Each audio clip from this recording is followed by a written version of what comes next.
17, Cat, Rat and Dog, Part 2. You killed my parents, said Harry, his voice shaking slightly, but his wand hand quite steady. Black stared up at him out of those sunken eyes. I don't deny it, he said very quietly, but if you knew the whole story... The whole story? Harry repeated, a furious pounding in his ears. You sold them to Voldemort. That's all I needed to know. You've got to listen to me, Black said, and there was a note of urgency in his voice now. You'll regret it if you don't understand. I understand a lot better than you think, said Harry, and his voice shook more than ever. You never heard her, did you? My mom, trying to stop Voldemort killing me. And you did that. You did it. Before either of them could say another word, something ginger streaked past Harry. Crookshanks leapt onto Black's chest and settled himself there, right over Black's heart. Black blinked and looked down at the cat. Get off, he murmured, trying to push Crookshanks off him. But Crookshanks sank his claws into Black's robes and wouldn't shift. He turned his ugly, squashed face to Harry and looked up at him with those great yellow eyes. To his right, Hermione gave a dry sob. Harry stared down at Black and Crookshanks, his grip tightening on the wand. So what if he had to kill the hat too? It was in league with Black. If it was prepared to die, trying to protect Black, that wasn't Harry's business. If Black wanted to save it, that only proved he cared more for Crookshanks than Harry's parents. Harry raised the wand.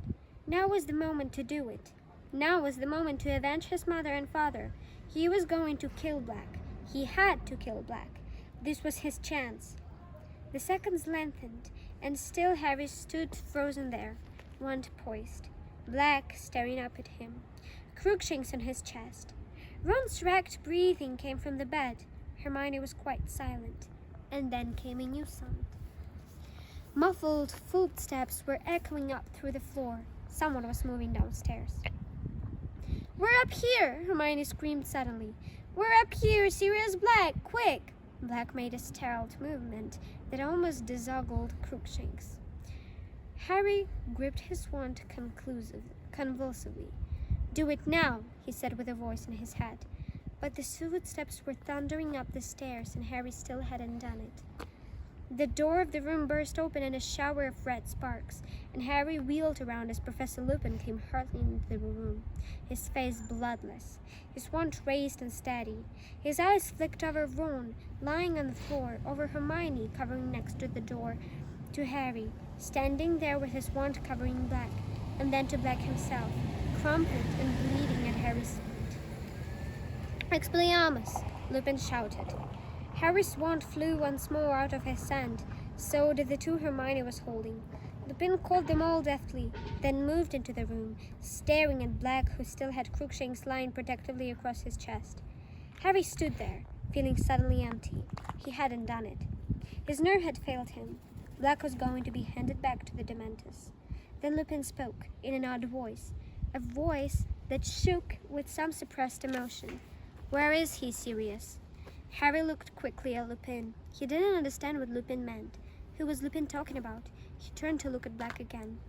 Black's face was quite expressionless. For a few seconds, he didn't move at all. Then, very slowly, he raised his empty hand and pointed straight at Ron. Mystified, Harry glanced around at Ron, who looked bewildered. But then, Lupin muttered, staring at Black so intently it seemed like he was trying to read his mind.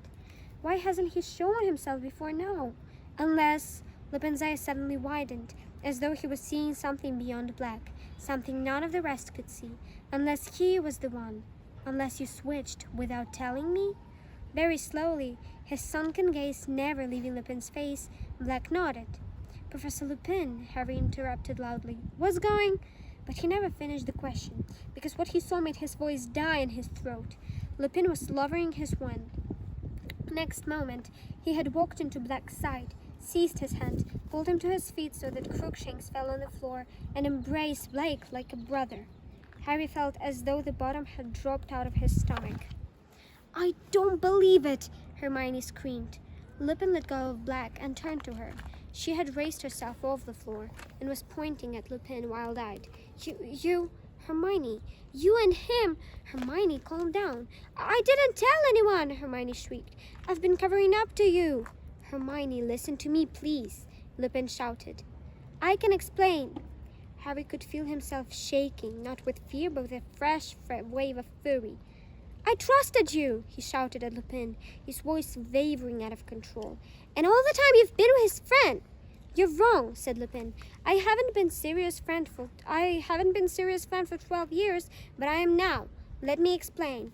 No, Hermione screamed. Harry, don't trust him. He's been helping Black get into the castle. He wants you dead, too. He's a werewolf. There was a ringing silence. Everyone's eyes were now on Lupin, who looked remarkably calm, though rather pale. Not at all up to your usual standard, Hermione, he said. Only 1 out of 3. I'm afraid I have not been helping Sirius get into the castle, and I certainly don't want Harry dead. An unsheriff passed over his face. But I won't deny that I am a werewolf. Ron made a valiant effort to get up again, but fell back with a whimper of pain. Lupin made towards him, looking concerned, but Ron gasped, Get away from me, werewolf! Lupin stopped dead.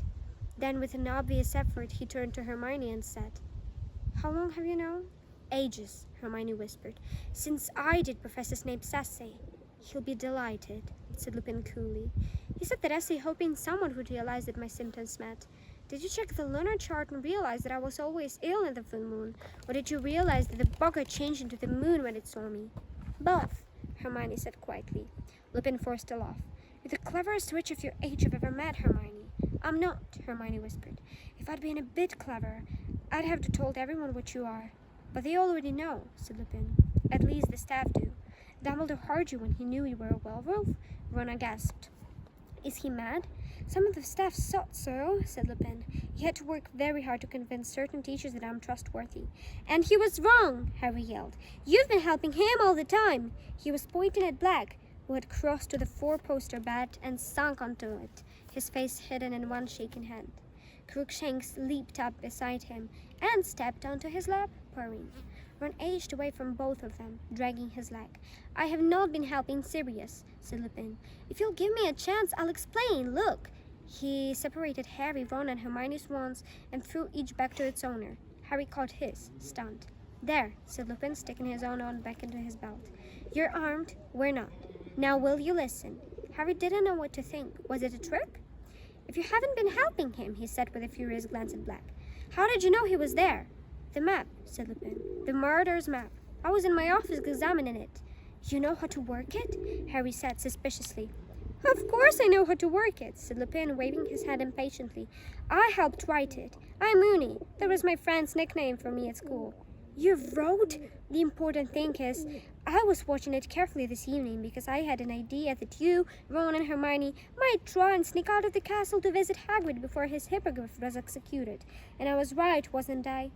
He had started to pace up and down, looking at them. Little patches of dust rose at his feet.